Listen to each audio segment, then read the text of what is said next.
porque dele, por ele, para ele são todas as coisas.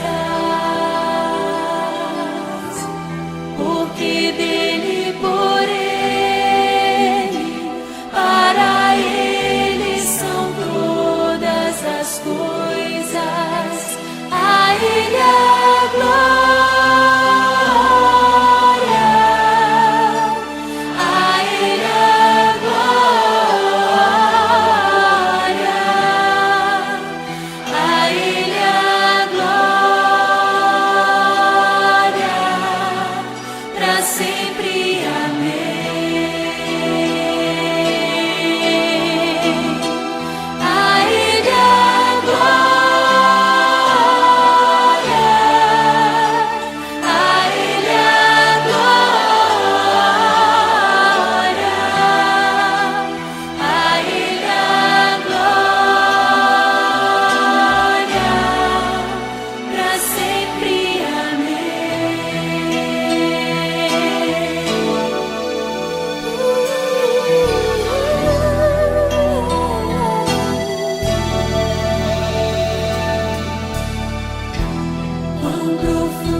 Queridos amigos e irmãos, que Deus os alcance com a sua graça inefável. É uma satisfação estar convosco novamente para estudarmos a palavra de Deus. O salmista disse: como purificará o jovem o seu coração? Observando-o de acordo com a tua palavra. Salmo 119, 9. Então, se quisermos ter uma vida que agrada a Deus, devemos observar a sua palavra. Queridos, de quem é a culpa do fracasso espiritual? Primeiro, observa essas palavras do profeta Isaías. Quem entre vocês teme o Senhor e obedece a palavra do seu servo?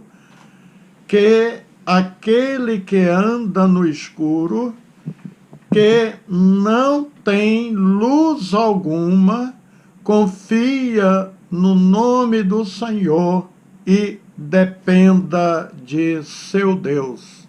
Isaías 50, versículo 10. O que o profeta Isaías disse é notório, é óbvio, que aquele que anda no escuro não tem luz alguma. Precisa confiar e depender de Deus. Ficar sem energia elétrica, ficamos tolhidos de um conforto, do bem-estar, e muitos têm até mesmo prejuízo financeiro. Recordo-me de um blackout que ocorreu aqui em Florianópolis, Santa Catarina, exatamente no dia 29 de outubro de 2003, quando uma equipe da Companhia de Eletricidade daqui, a Celesc, estava fazendo um reparo de rotina nos cabos condutores de média tensão da ponte principal aqui, a ponte Colombo-Sales, que liga a ilha ao continente, quando uma explosão ocorreu num botijão de gás que ajudava na iluminação da galeria às 13 horas e 16 minutos. A explosão atingiu cerca de 80 metros da laje superior da ponte, incluindo os cabos de alta tensão que fazia a transmissão de energia da ilha, que só passavam por ali.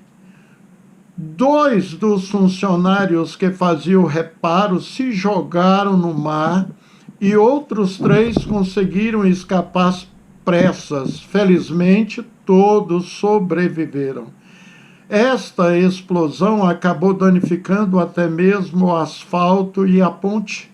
Algumas horas depois, por precaução, 2 faixas das 4 foram fechadas.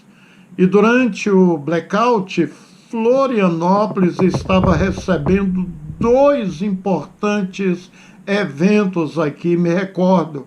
A Feira de Comunicações, o Futurecom, e a etapa brasileiro de circuito mundial de surf. O festival de música que acompanharia as competições acabou sendo adiada, enquanto que a Futurecom continuou com geradores. Entretanto, os hotéis estavam preparados para receber um grande público e tiveram prejuízos com alimentos e bebidas estocadas.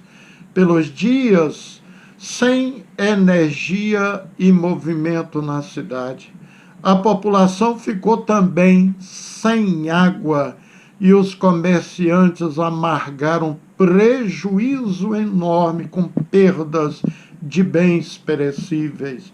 Somente às 11 horas e 7 minutos da manhã do dia 31 de outubro, o sistema emergencial passou a funcionar após 45 horas e 47 minutos sem luz na ilha de Santa Catarina. O centro foi a primeira região a receber energia, sendo que os outros bairros mais distantes só tiveram a luz de novo no fim da tarde. E às 19 horas e 10 minutos do dia 1º de novembro, um novo apagão atingiu a ilha. Desta vez, a culpa parece ter sido de vento forte que passou dos 100 km por hora e pode ter danificado os cabos. Na contagem, o tempo total da ilha sem luz foi de quase 55 horas, ou seja, 2 dias e meio. Para os dias modernos, isso é terrível, né? Imagina ficar sem a geladeira, sem o ar-condicionado, sem a internet, sem água, né? Porque não funcionava os grupos geradores. Então, outros itens que são indispensáveis para o homem moderno, foi um verdadeiro caos.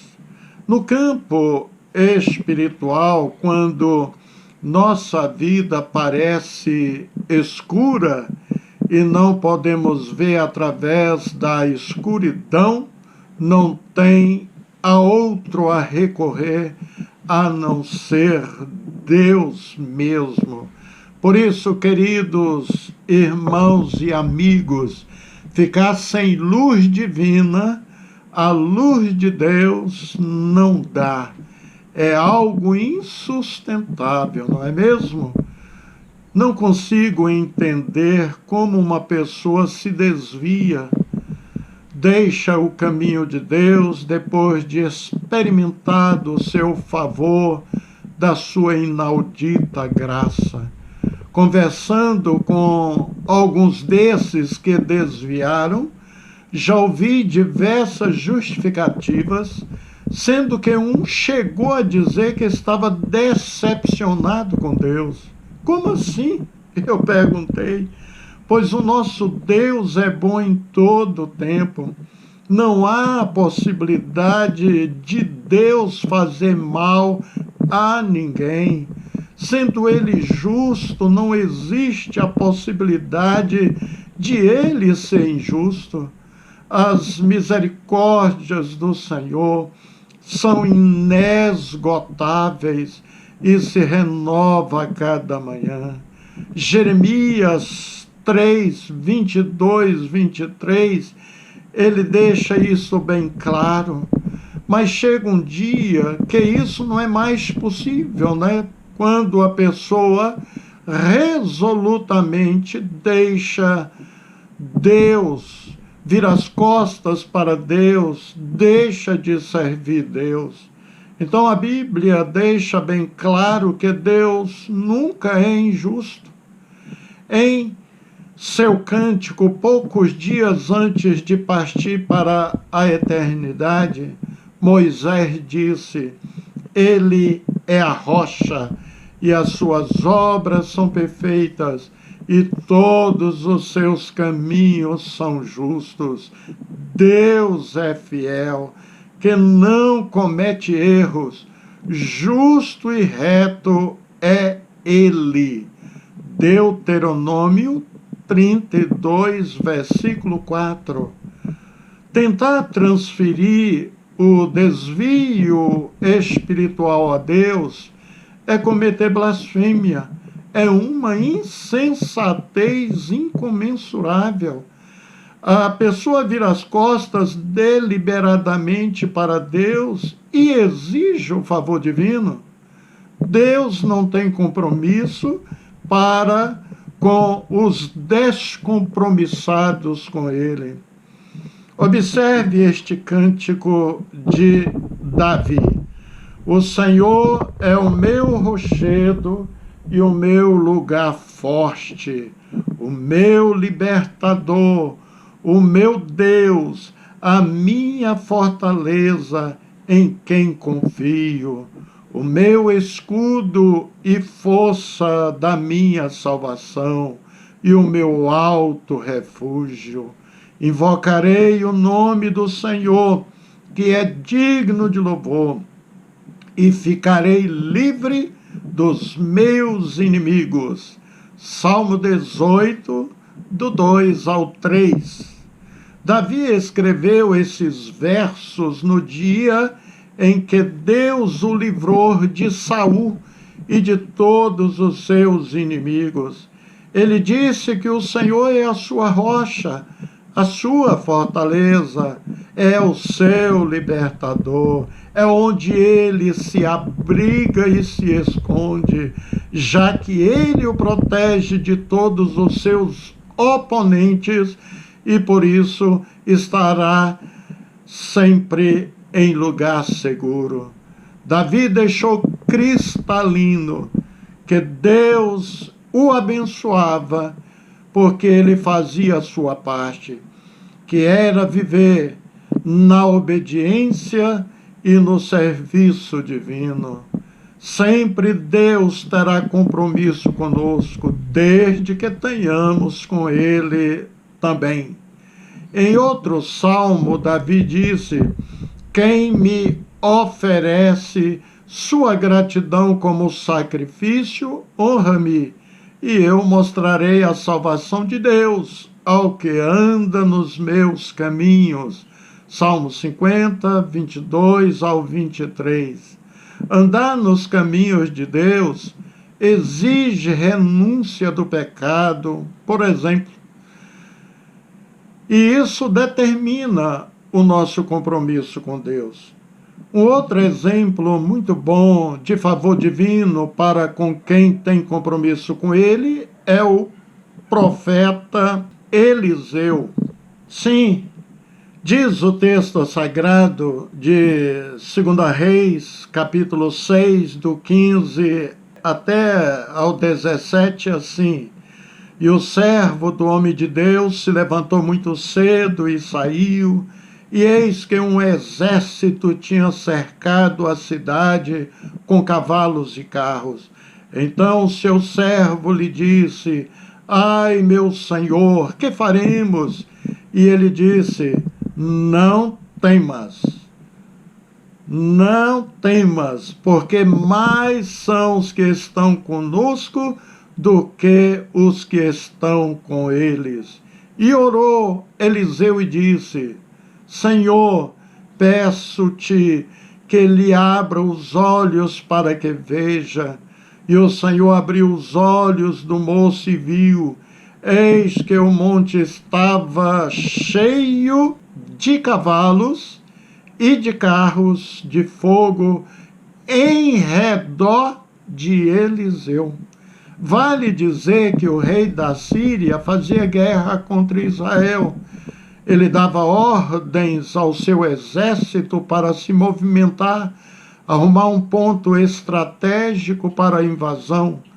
Porém, o rei de Israel ficava sempre sabendo dos seus movimentos e tomava as providências necessárias, evitando assim ser surpreendido.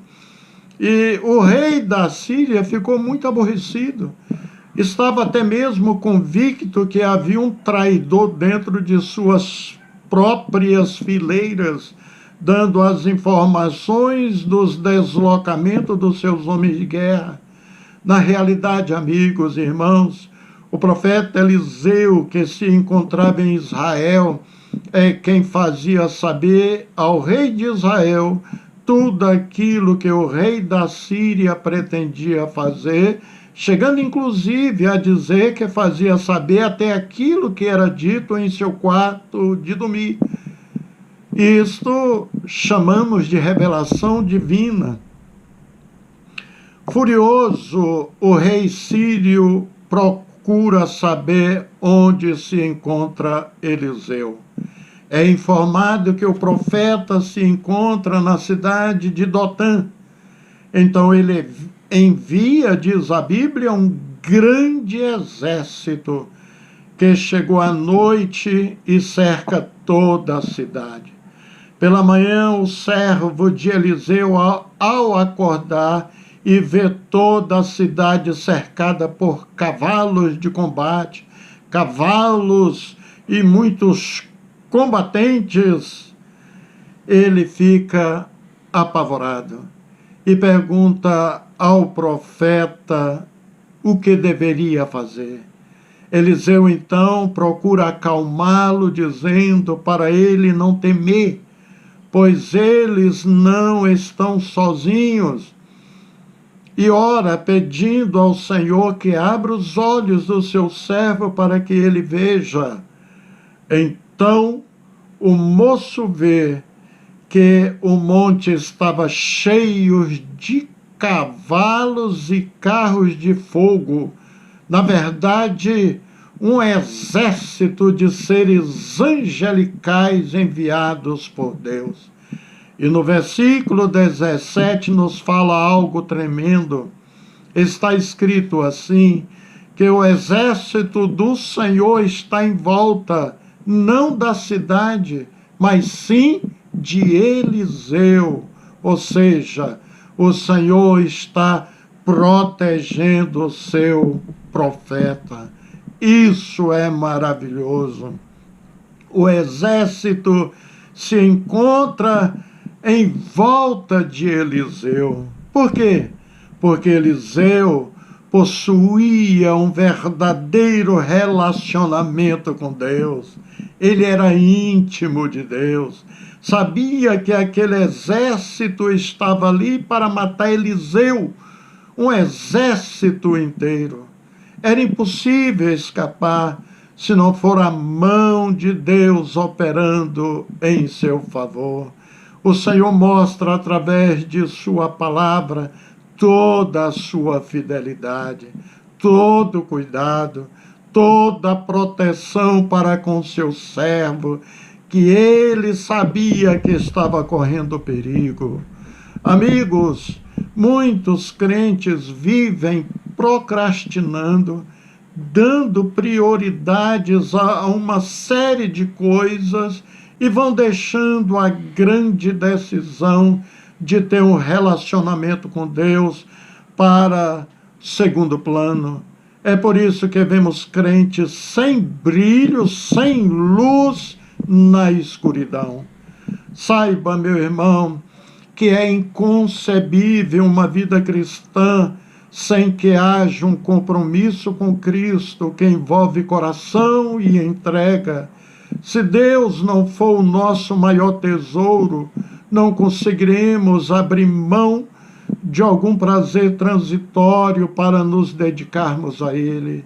Isso porque onde estiver o nosso tesouro, aí estará o nosso coração, disse Jesus em Mateus 6, 21. O coração de Daniel estava sempre com Deus. Observe Daniel 6, versículo 10. Daniel, pois, quando soube que o edito estava assinado, entrou em sua casa. Ora, havia no seu quarto janelas abertas do lado de Jerusalém, e 3 vezes no dia se punha de joelhos e orava, e dava graças diante do seu Deus, como também antes costumava fazer. Ou seja, Daniel seguia o padrão de comunhão com Deus. Ele costumava fazer isto antes, orava 3 vezes ao dia. E não era aquela oraçãozinha de 30 segundos, não. Ficava horas na presença de Deus. E agora, depois de receber o aviso de perseguição contra ele, nada mudou. Ele continuou orando da mesma quantidade de antes. O texto de 2 Crônicas, capítulo 15, 1, 2, nos revela que Deus usou o profeta Azarias, filho de Obed, para levar uma palavra ao rei de Judá. Ouve-me, Asa, e todo Judá e Benjamim. O Senhor está conosco, enquanto vós estás com ele. E se o buscardes, o achareis. Porém, se o deixardes, vos deixará. Esta palavra diz respeito a todos nós. Se o crente deixa de andar com Deus, ele deve saber que fez uma escolha errada e precisa calcular o custo de sua decisão. Vai ficar desprotegido, sem cobertura. Isto me faz lembrar de um colega que trabalhou comigo nas centrais elétricas de Goiás, a CELG, uma empresa de economia mista. Esse jovem recebeu um choque elétrico de uma linha de alta tensão. Conseguiu sobreviver com sequelas profundas no seu rosto, na cabeça, no seu peito. Entrou com um pedido junto à seguradora e esta, depois de periciar a área, ouvir testemunhas, chegou a negar a apólice, simplesmente porque este jovem deixou de usar os EPIs, equipamento de segurança obrigatória que a empresa fornecia. não teve como apelar para outros tribunais. Ele realmente estava sem cobertura. Ele não poderia executar uma obra numa rede viva, ou seja, energizada de mãos limpas. As CIPAs orientam sempre, né? As empresas fornecem os EPIs, mas se o funcionário é negligente e não usa, a empresa não tem culpa e nem mesmo a seguradora. E se ele tivesse conseguido enganar a seguradora, estava cometendo um estelionato. E como profissional na área do direito, eu deixei de ingressar com muitas ações em nossos tribunais, porque percebi que os clientes estavam tentando burlar, fraudar a seguradora. Evidentemente, como um cristão, um homem de bem, não queria ser coparticipante desses crimes e pecados. Me faz lembrar de exemplos ocorridos há poucos anos na China. Uma seguradora ficou desconfiada com o exorbitante número de acidentes envolvendo pedestres e veículos automotores em ruas idênticas. Acidente que parecia ser cópias idênticas. E dezenas e mais dezenas de pedidos de indenizações. A princípio, a empresa pagava, até que resolveu contratar detetives e instalar câmeras nos locais desses sinistros habituais. Foi bem fácil constatar que a seguradora estava sendo fraudada por pessoas de má índoles, verdadeiros estelionatários. Cheguei a assistir o resultado dessa investigação. Essas pessoas cometeram erros primários, pois um veículo estava parado no sinaleiro, aparecia ali um senhor, uma senhora de idade, até criança, e se jogava diante do capô do veículo e simulava uma queda na frente do veículo e ficava rolando de um lado para o outro e até fingindo dores e desmaio. Só que não esperava que muitos desses veículos possuíam uma câmera dentro dos mesmos que gravavam as fraudes. Essas pessoas foram levadas diante de juízes que os condenaram à prisão e a multas pesadas. De quem é a culpa? Se sua vida espiritual está um fracasso, a culpa é de quem? Evidentemente, de quem cometeu um ilícito. Tem que calcular os custos de sua decisão. A decisão é sua. Vale a pena? Vai dar certo? Você tem segurança em sua salvação? Se morrer longe de Deus, acredita ainda em salvação de sua alma? Pense bem. Não adiantará culpar ao diabo ou quem quer que seja. A Bíblia é enfática. O que o homem semear, isso também ceifará. Gálatas 6, versículo 7.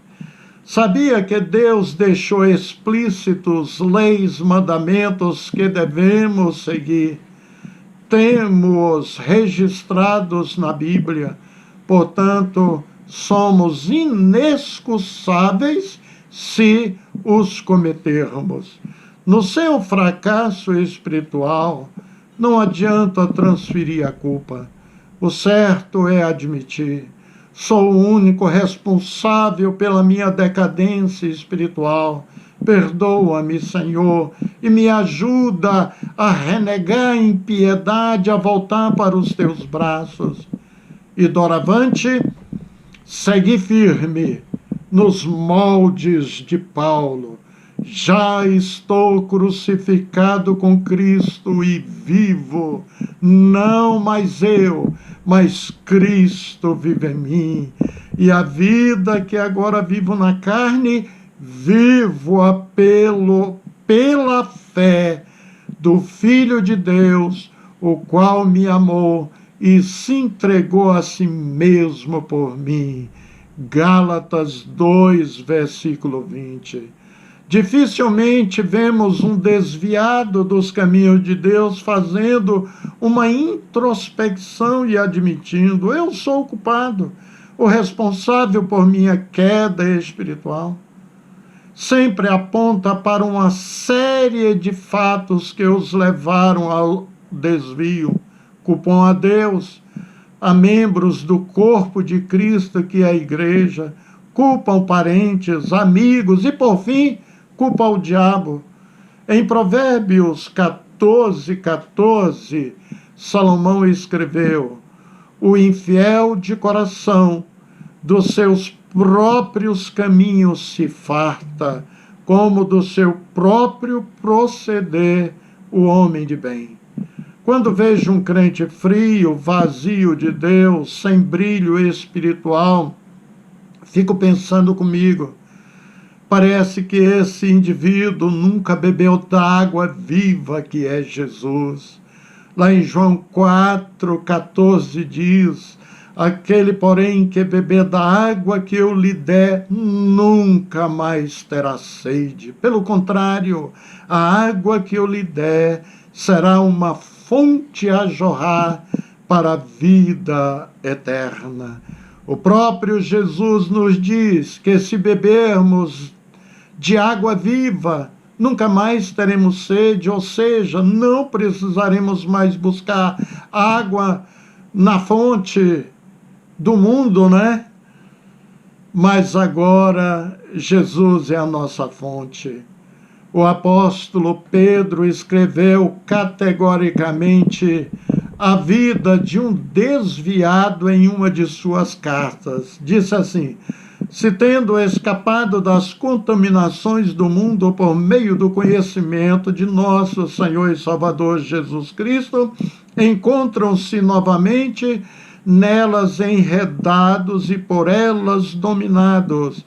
Estão em pior estado do que no princípio. Teria sido melhor que não tivesse conhecido o caminho da justiça, do que depois de o terem conhecido, voltarem as costas para o santo mandamento que lhes foi transmitido. Confirma-se neles que é verdadeiro provérbio: o cão voltou ao seu vômito, e ainda a porca lavada voltou a revolver-se na lama. 2 Pedro 2, do 20 até o 22. Este texto fala da natureza imunda do cão e da porca. E neste contexto, o cão e a porca são os crentes que não tiveram suas naturezas mudadas, transformadas. O cão volta ao seu vômito e a porca não adianta banhá-la, pois a sua natureza a levará a revirar-se em lama. Muitos desviados, além de não admitirem o seu fracasso, ainda o louvam, dizendo que as coisas estão indo muito bem para eles. Isso me faz lembrar de uma palavra do profeta Jeremias: os ricos não devem se vangloriar de suas riquezas.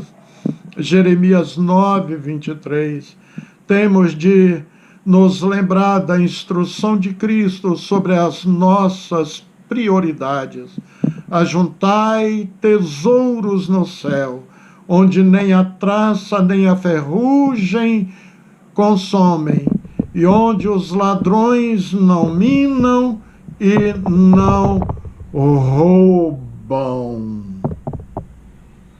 Porque onde, veja bem, porque onde estiver o vosso tesouro, aí estará também o vosso coração. Mateus 6, 20 ao 21. Você não pode encerrar sua vida de forma melancólica e perigosa. Volte à Bíblia. Ela oferece conselhos perenes e práticos sobre como gerenciar sua vida. Jesus promete recompensas físicas e espirituais a quem o coloca em primeiro lugar. O servo de Deus nunca se desvia do alvo. Paulo disse: prossigo para o alvo pelo prêmio da soberana vocação de Deus em Cristo Jesus. Filipenses 4,14. O que Paulo quis dizer é que o verdadeiro cristão não desiste. Ele é perseverante. Deus não se agrada daqueles que retrocedem, pois o verdadeiro Filho de Deus jamais volta para os braços do diabo, jamais volta a comer as alfarrobas como o filho pródigo, jamais volta para as trevas, pois a luz não tem comunhão nenhuma com as trevas. Encerro esta meditação com as palavras do apóstolo Paulo: combati o bom combate, terminei a carreira, guardei a fé. 2 Timóteo 4, 7. O desviado age diferentemente. São pessoas que combatem o mau combate em vez de bom combate. Acabam com a carreira em vez de acabar a carreira. E perdem a fé em vez de guardar a fé. Que aquele que anda no escuro, que não tem luz alguma, confie no nome do Senhor e dependa de seu Deus, disse Isaías. Então, o que você está esperando, amigo? Desejo orar neste momento. Pai querido, é lastimoso o estado de quem se afasta de ti, um Deus maravilhoso.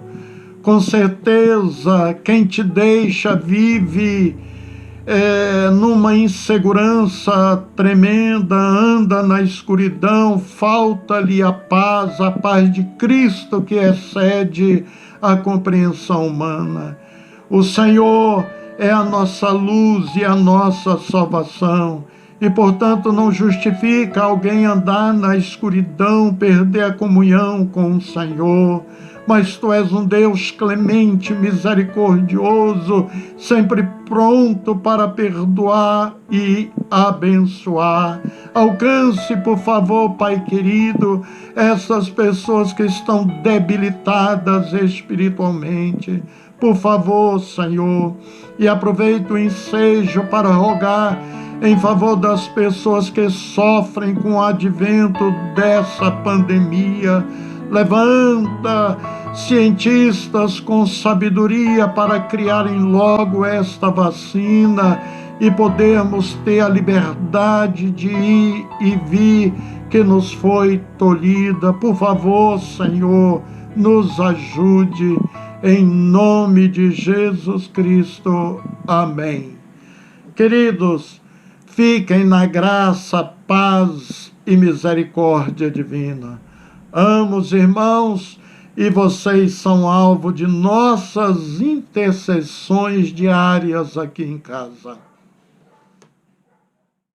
Por toda a minha vida,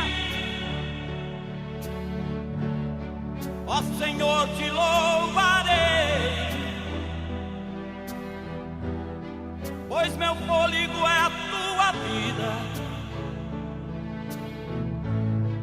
E nunca me cansarei. Posso ouvir a tua voz, é mais doce do que o mel, que me tira desta cova e me leva até o céu. Já vi fogo e terremoto, vento forte que passou. Já vivi tantos perigos, mas tua voz me acalmou. Tu das ordem às estrelas e ao mar os seus limites.